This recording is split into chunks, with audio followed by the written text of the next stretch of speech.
Kabupaten Balangan ini salah satu dari kabupaten di Provinsi Kalimantan Selatan. Dan kebetulan kami lahir di tahun 2003. Jadi usia kami kurang lebih 22 tahun ya, 22 tahun, dan kebetulan lahirnya barengan Pak dengan Kabupaten Tanah Bumbu. Kemudian dari substansi beberapa komponen PDRB memang kami di pertambangan dan batu bara memang yang terbesar, tapi saat ini kami melakukan diversifikasi perekonomian juga merambah ke UMKM, kemudian pertanian, kemudian juga perkebunan dan lain-lain. Ingin melakukan sebuah terobosan, yakni memberikan beasiswa tanpa pandang strata. Artinya dari segi ekonomi, mau dia kaya, mau dia miskin, yang jelas dia ber-KTP Balangan dan memenuhi persyaratan di dalam Perbub kami, dia berhak untuk mendapatkan beasiswa tersebut. Nah, jadi sempat ada bicara juga, it doesn't fokus ke Islam saja, tapi juga ada yang lain, tapi dibina karakternya. Ini luar biasa Pak. Jadi mudah-mudahan seperti tadi Bapak bilang, bahwa kalau kami pengen mencari dokter yang tidak hanya dokter pada aspek atau sudut pandang kesehatan, tapi kami pengen mencari dari segi aspek agamisnya, kemudian totalitas budi pekertinya, kemudian bagaimana dia memiliki jiwa promote tentang tourism resortnya dan lain-lain, itu bersekolahlah di Universitas Islam Al-Azhar. Mahasiswa kami yang sudah berkuliah di sini mohon untuk berkuliah dengan baik, kemudian tingkatkan prestasi kamu setinggi-tingginya, kemudian jangan lupa asal usul kamu ke Balangan, tolong mari kita bantu bina Balangan supaya lebih sejahtera lagi.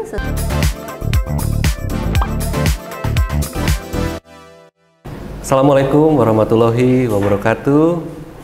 Halo Sobat Unizar, bertemu lagi dengan saya Adi Prayuda di Unizar Talks.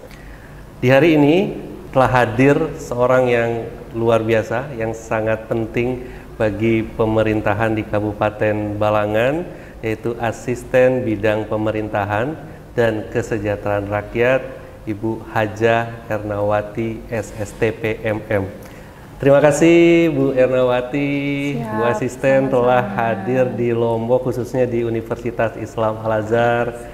Selamat datang. Bagaimana kabarnya Bu Asisten? Alhamdulillah sehat, Masya Allah, luar biasa. Terima kasih, ini kehormatan bagi kami. Tadi Pak Bupati juga sudah hadir dengan rombongan, juga termasuk Ibu di sini. Telah terjalin kerjasama penandatanganan MOU antara pemerintah Kabupaten Balangan dan Universitas Islam Al-Azhar terkait dengan kerjasama di beasiswa ya Bu ya? Iya benar. Mungkin banyak di antara Sobat Unizar ini baru mendengar Kabupaten Balangan. Mungkin kita mulai dari sana dulu. Boleh. Di mana Kabupaten Balangan itu, dan saya dengar tadi luar biasa sekali prestasinya kabupaten ini. Silakan Bu, mungkin bisa diceritakan dulu. Mohon izin, Assalamualaikum warahmatullahi wabarakatuh. Seperti dikenalkan sebelumnya, saya Ernawati, Asisten Pemerintahan dan Kesra Kabupaten Balangan. Jadi kalau Sobat sekalian Unizar pengen mengetahui bagaimana itu Balangan dan di mana itu Balangan, jadi kami di Kabupaten Balangan ini salah satu dari kabupaten di Provinsi Kalimantan Selatan. Dan kebetulan kami lahir di tahun 2003. Jadi usia kami kurang lebih 22 tahun ya, 22 tahun, dan kebetulan lahirnya barengan Pak dengan Kabupaten Tanah Bumbu. Jadi dulu kami adalah gabungan dari Kabupaten HSU yang kemudian kami mekar berdiri sendiri di tahun 2003. Nah, kebetulan Bupati yang terpilih sekarang, Bapak Haji Abdul Hadi, ini terpilih untuk yang periode kedua, dan memang beliau dalam visi misinya salah satu yang paling strategik ingin beliau tingkatkan adalah tentang human resource atau sumber daya manusia di masyarakat Kabupaten Balangan. Luar biasa, ini kabupaten yang masih muda, bisa kita katakan 22 tahun, termasuk yang termuda mungkin di Kalimantan Selatan. Iya, benar, termuda di Kalimantan Selatan. Karena kemarin hari jadi kota baru itu sudah 75, rata-rata sudah di atas itu semua Pak. Iya, walaupun masih muda, tadi saya juga dengar paparan dari Pak Bupati, PDRB tertinggi? Ya, kalau untuk kami, insya Allah APBD kami sekarang sudah mencapai di 4 ya, 3,9 sekian, dan itu luar biasa memang dari Bapak. Kemudian dari substansi beberapa komponen PDRB memang kami di pertambangan dan batu bara memang yang terbesar, tapi saat ini kami melakukan diversifikasi perekonomian juga merambah ke UMKM, kemudian pertanian, kemudian juga perkebunan dan lain-lain. Seperti itu, Bapak. Iya, baik. Dan ini adalah satu kebijakan yang sebenarnya tidak begitu populer di ranah pendidikan ya, karena hasilnya mungkin baru terlihat beberapa tahun ke depan dibandingkan dengan infrastruktur dan lain-lain gitu ya. Boleh cerita nggak Bu, asal mulanya kenapa program ini ada dan sampai menyebar ke beberapa perguruan tinggi di luar Balangan sendiri? Iya, seperti halnya kami kemukakan bahwa periode pertama Bapak terpilih memang di dokumen perencanaan kami di RPJMD 2021-2026 satu fokus beliau adalah sumber daya manusia. Jadi dan ini pula yang diberlanjutkan oleh beliau di masa periode kepemimpinan beliau yang kedua.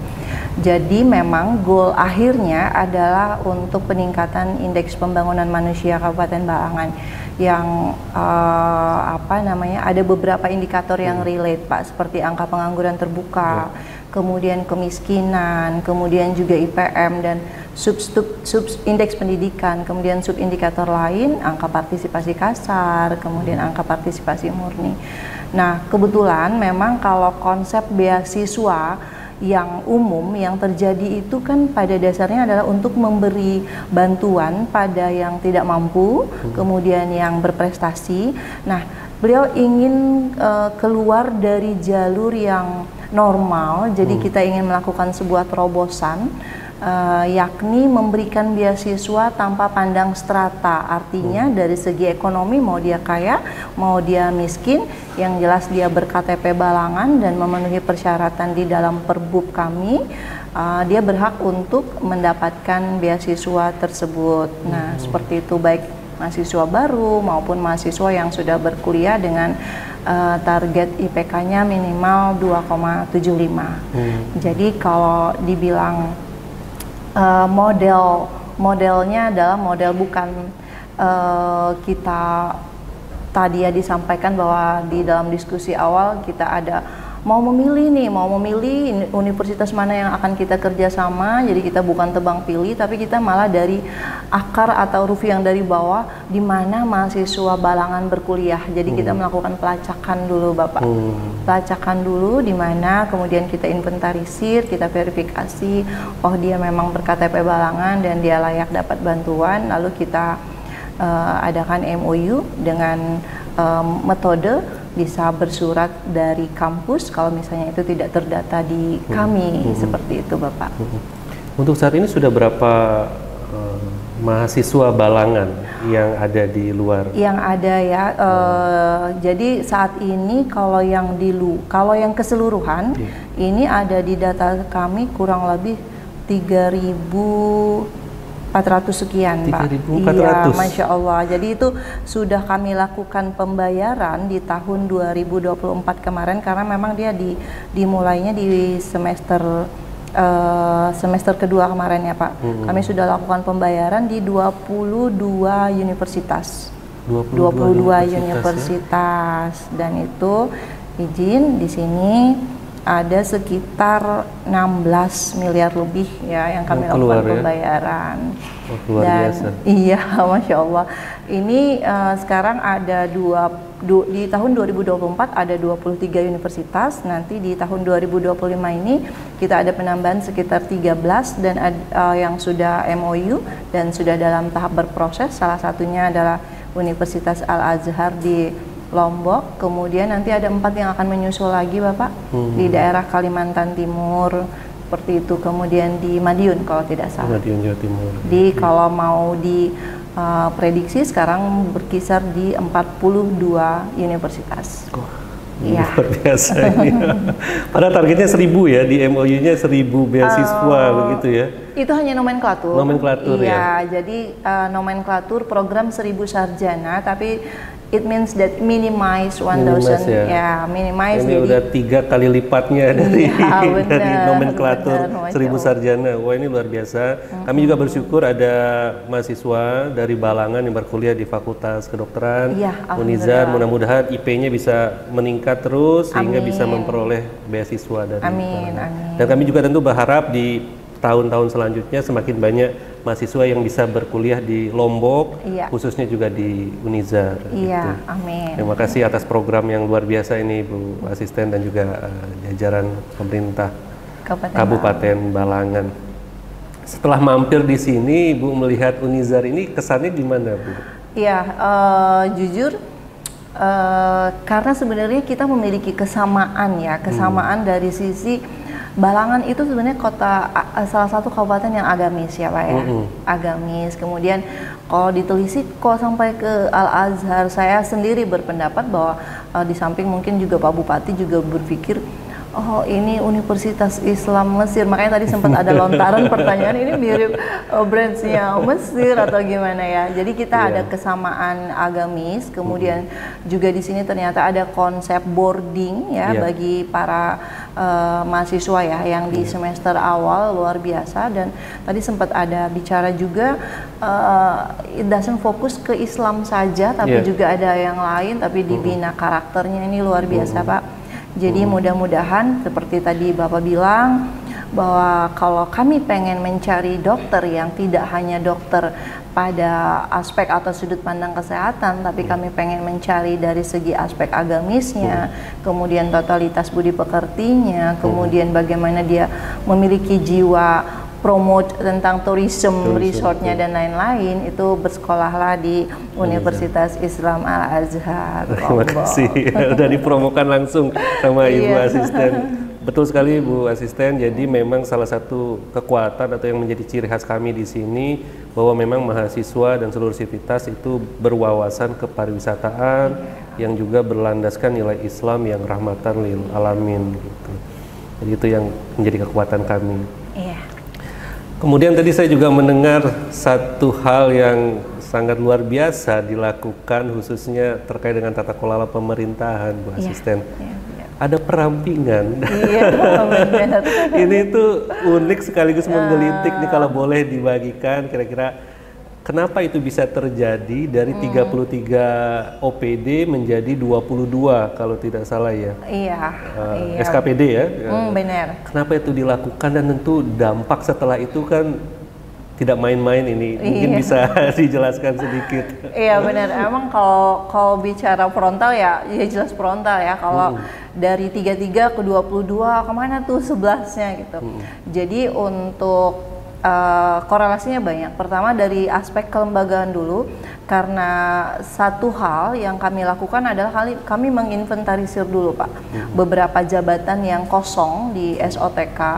Kemudian baik itu yang level struktural kita inventarisir di level eselon 2 berapa, di eselon 3 berapa, eselon 4 berapa, kemudian di formasi jabatan fungsional berapa. Setelah itu kita balancing Pak, kita balancing oh kira-kira ini kalau dia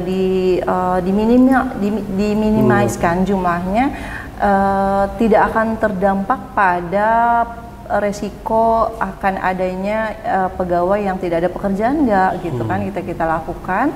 Kemudian ternyata kita ada kalau nggak salah di bawah 100 ya, kalau nggak salah di bawah 100 formasi yang kosong. Nah itu karena kebetulan pada waktu itu sedang viral reformasi birokrasi, penyederhanaan birokrasi, pengalihan jabatan dari jabatan administrasi ke jabatan fungsional.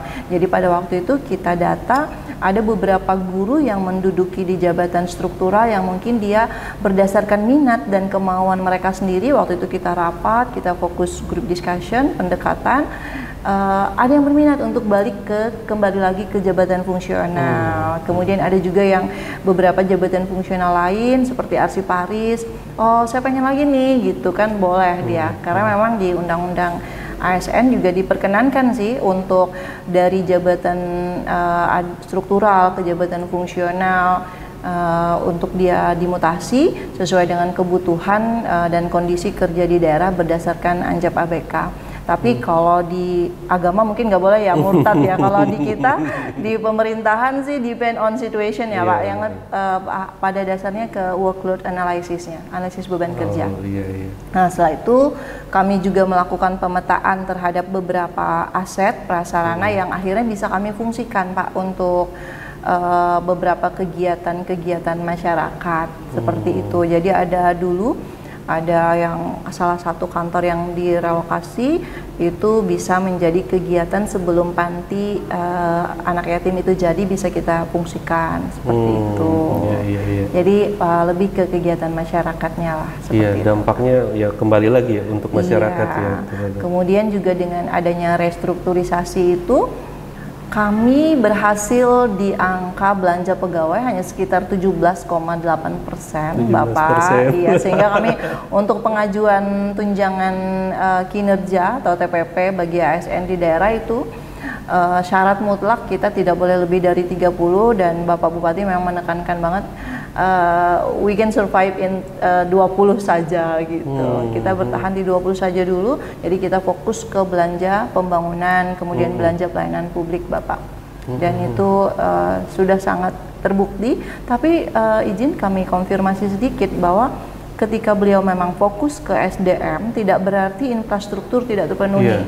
Jadi itu tetap Pak, tetap jalan karena kita ada metode sharing cost alokasi dana desa, kemudian dana desa. Jadi jalan usaha tani itu sudah memang diprioritaskan Bapak juga untuk dipenuhi juga dan sudah hampir di akhir periode RPJMD kemarin sudah terpenuhi semua, insya Allah Pak. Iya, luar biasa. Kayaknya tadi ada koperasi, kemudian UMKM, kemudian yang bumdes di desa dan ini salah satu berita terhangat, salah satu desa kami masuk menjadi 3 juara besar yang akan dikirim ke nasional juga Pak. Sebagai desa? Sebagai desa unggulan, desa unggulan yang dilombakan tiap tahun oleh pemerintah provinsi dan di Kemendes juga. Selamat, ini luar biasa. Saya masih tergelitik dengan kebijakan perampingan itu, Bu Asisten.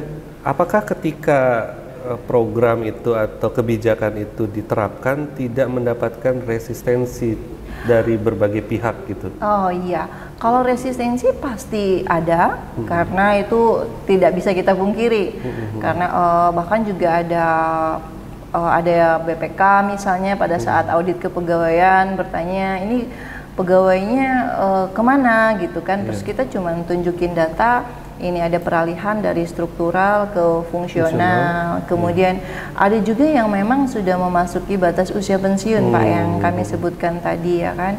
Resistensi pasti sangat-sangat ada Pak karena bahkan yang kita mungkin karena kita tidak menyelami langsung hati one by one ASN ya. Ada mungkin yang bilang bahwa wah jadi berkurang nih peluang saya untuk menduduki jabatan di level eselon 2. Nah, tadi sekali lagi saya bilang bahwa resistensi itu hilang dengan sendirinya seiring dengan semakin mencuatnya jabatan fungsional tadi, Pak. Nah, sehingga untuk salary mereka pun di jabatan fungsional bahkan itu lebih tinggi kayaknya, Pak, dari jabatan struktural. Nah, jadi kayaknya kebijakan pusat yang digayung bersambut dengan kebijakan balangan pada waktu itu. Nah, sebagai contoh, ketika dia di struktural eselon 4 dia hanya ada di kelas 9, tetapi di kelas 8 atau di kelas 9 ya tergantung. Tapi ketika dia seorang jabatan fungsional, dia bisa naik pangkat melebihi dari kelasnya kan, dia bisa kelas 11, dia bisa naik JF Madya dan seterusnya, dan dia mendapatkan patokan pembayaran TPP adalah berdasarkan kelas jabatannya itu. Kembali lagi itu, akan terhenti sendirinya dengan kesejahteraan itu tadi mungkin. Iya benar. Iya luar biasa ini karena kan pemerintahan itu sangat erat dengan kesejahteraan rakyat ya, jadi itu satu bidang sendiri yang Ibu tangani ya. Benar, makanya Bapak Bupati karena pengen setiap SKPD itu memiliki inovasi, jadi kita diwajibkan untuk memiliki inovasi, baik itu berbasis IT atau tidak yang mendekatkan pelayanan kepada masyarakat. Makanya mungkin itu bisa lebih fokus Pak. Betul. Kalau SKPD-nya lebih sedikit, ya. tetapi Betul. kan kita nggak butuh seorang eselon 2 yang banyak ya, tapi kita butuh prajurit JF yang banyak untuk melakukan tugas. Itu lebih banyak eksekutor itu. ya. Iya. Pelayanan kepada masyarakat. Benar, dan kita udah 2 kali Pak menang kompetisi inovasi pelayanan publiknya Menpan. Iya. Jadi kita masuk top 45 pelayanan publik. Di samping IGA kita kemarin juara 5 nasional, tapi di KIP 45 kompetisi inovasi pelayanan publik kita juga masuk Pubertas dan Pulpenda Cil, alhamdulillah. Nah, mudah-mudahan nanti bisa masuk ke top 9 lah, top 10 ya. Amin. Juga. Yang untuk inovasi itu 5 besar itu untuk nasional kan? Iya. Wah, nasional Bapak. Keren ini. Iya keren, dan bahkan beliau menargetkan tahun ini kita juara 3 nasional. Makanya kayaknya Kemendagri itu tiap tahun menaikkan grade persyaratannya Pak. Jadi tahun ini itu antara lain harus memiliki sertifikat HAKI yang didaftarkan di Departemen Hukum dan HAM. Dan Bapak tahu bahwa inovasi kan tidak hanya untuk ASN, tapi juga bisa dari legislatif, kemudian dari masyarakat, kemudian dari Bapak Bupati sendiri Pak. Dan ini program 1000 sarjana, kemudian pemberian bantuan peringanan biaya operasional kepada pelaku UMKM melalui inovasi Bakabun Babungas, itu inovasi Bapak loh. Bapak Bupati selaku inovatornya. Gitu. Saya dengar juga UMKM itu tidak dikenai bunga untuk pembiayaan dari perbankan. Iya. Mungkin bisa diceritakan sedikit Bu Asisten, supaya kami bisa contoh ini ya untuk pemerintah di sini masukan mungkin. Ada beberapa UMKM yang diinventarisir oleh kawan-kawan Dinas Perindustrian dan Perdagangan Koperasi, tapi sekarang sudah kita pecah ya, sejak 2021 kemarin Dinas Perindustrian Perdagangan sendiri, Dinas Koperasi UMKM itu sendiri gabung sama tenaga kerja. Jadi berdasarkan pendataan itu, kemudian mungkin ada dinilai validitas layaknya UMKM itu, kemudian memberikan bantuan. Ini kerjasama dengan Bank Kalsel dan BPR Pak. Dengan BPR, jadi kebetulan memang Balangan ini seperti yang disebutkan oleh Bapak, ini salah satu yang memiliki dividen atau saham yang terbesar ya. Jadi kemungkinan pengolahan datanya dari sana, sehingga tidak mengambil dari APBD ya untuk posisi yang dipertanyakan oleh Pak Rektor sebelumnya. Seperti itu Bapak. Jadi terkait dengan saham itu terbesar. Kedua setelah Badung di Indonesia ya. Iya benar. Ini kecil-kecil cabai rawit ya kayaknya Balangan ini dengan luas sekitar 1.800 km sih kayaknya. Iya benar. Bu Asistennya. Silakan ada yang mau dilanjutkan lagi terkait itu. Mungkin kalau bicara kayak prospek-prospek kinerja, kayaknya Bapak juga banyak mendapat penghargaan dari sisi kemarin kita juga dapat Pak, kebetulan kemarin dari Bali kita dapat penghargaan eliminasi malaria kalau nggak salah ya di Nusa Dua, dan saya lihat tidak semua kabupaten kota yang dapat. Nah mudah-mudahan kita bisa berhasil lah di bidang kesehatan, dan seperti ada juga inovasi unggulan mereka Bapak Bupati yaitu home care. Kalau sepintas melihat bahwa home care itu biasa, it's natural, tapi ini ternyata agak sedikit beda ya, karena beberapa kunjungan terhadap orang sakit, spesial lansia itu memang kita terapi benar-benar. Jadi emang dokter dan perawatnya kemudian beserta obatnya tuh udah ready gitu, datang ke rumah melayani, termasuk yang kita menang kemarin di Pubertas kemarin Pak.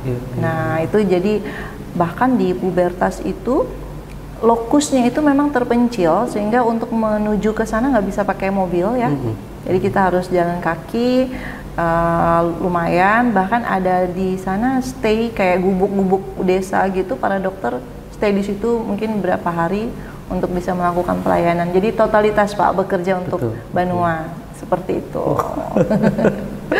Keren nih, bahkan tadi Pak Bupati sempat bilang bahwa pulang dari RS diantar. Iya benar, pulang dari rumah sakit diantar Pak.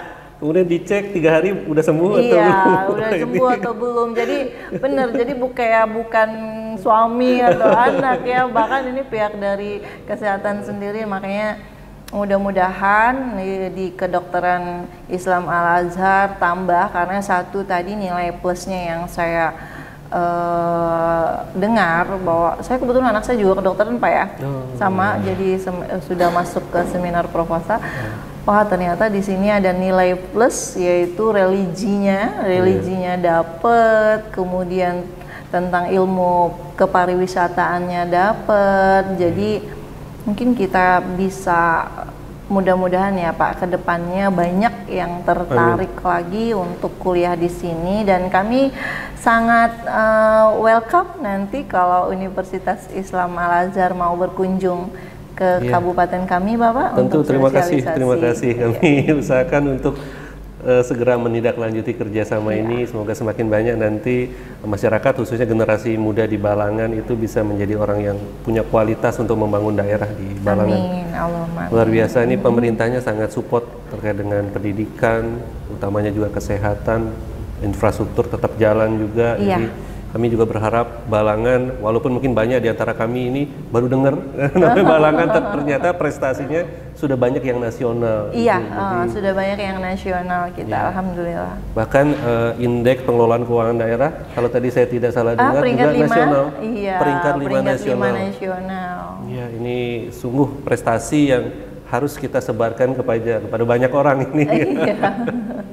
Jangan-jangan habis ini banyak yang menjadi warga Balangan ini. Kalau pemerintahnya bisa sangat melayani rakyat ini. Kami terima kasih sekali atas segala dedikasi, utamanya kepada masyarakat dan juga perhatian kepada akademisi. Iya, benar. Kami sangat terhormat sekali, dan harapan Bu Asisten terkait dengan kolaborasi dengan universitas, dengan akademisi itu seperti apa, Bu? Iya, ada beberapa harapan ya. Yang pertama dulu untuk mahasiswa kami yang sudah berkuliah di sini, mohon untuk berkuliah dengan baik. Kemudian tingkatkan prestasi kamu setinggi-tingginya. Kemudian jangan lupa asal usul kamu ke Balangan, tolong mari kita bantu bina Balangan supaya lebih sejahtera lagi sesuai dengan semboyan Bapak Bupati. Balangan Baharat ya, Baharat itu maksudnya masyarakat Balangan yang lebih sejahtera lagi Pak, yang lebih optimum lagi lah beliau mengharapkan. Jadi tidak hanya menjadi seorang sarjana, tapi menjadi seorang pemimpin di masa depan untuk Kabupaten Balangan. But it's not only for the students that existing studied here, tapi juga untuk calon-calon mahasiswa yang akan berkuliah di Universitas Islam Al-Azhar. Kemudian untuk harapan terhadap Universitas Islam Al-Azhar sendiri, karena memang tadi kita sudah ada menyepakati beberapa kerjasama di pendidikan maupun di riset atau penelitian dan hal-hal lain tentang kebijakan-kebijakan makro Bapak maupun turunan dari Asta Cita Presiden, ya mungkin kita bisa berkolaborasi Pak. Mungkin nanti juga kami juga ingin memperkenalkan apa keunggulan kami lewat podcast ini juga bisa ya Pak ya, nanti sekali, kami difasilitasi. Kemudian kami juga pengen memperluas aspek tadi dari sisi pariwisata ekonomi kreatif yang sudah ada di sini luar biasa. Tadi kami sudah berkunjung ke beberapa titik-titik spot di Universitas Islam Al-Azhar, dan bahkan ada pembuatan kopi ya. Nah, mungkin itu bisa kita tiru di Balangan seperti apa itu nantinya. Mungkin itu Bapak. Iya, terima kasih banyak atas kehadiran seluruh jajaran dari pemerintah Kabupaten Balangan, atas waktunya Ibu Asisten untuk kami undang di podcast dan mempromosikan tadi juga Unizar. Terima kasih, kami sangat senang. Jadi ini harapannya bisa menjadi media siar agar bisa didengar, dilihat oleh banyak orang. Amin. Agar Balangan semakin luar biasa lagi prestasinya di kancah nasional dan juga mungkin internasional. Amin. Ibu Asisten, terima kasih banyak. Demikian Sobat Unizar, perbincangan saya dengan Ibu Asisten Bidang Pemerintahan dan Kesejahteraan Rakyat Kabupaten Balangan. Demikian yang dapat saya sampaikan. Terima kasih. Wassalamualaikum warahmatullahi wabarakatuh. Waalaikumsalam warahmatullahi wabarakatuh.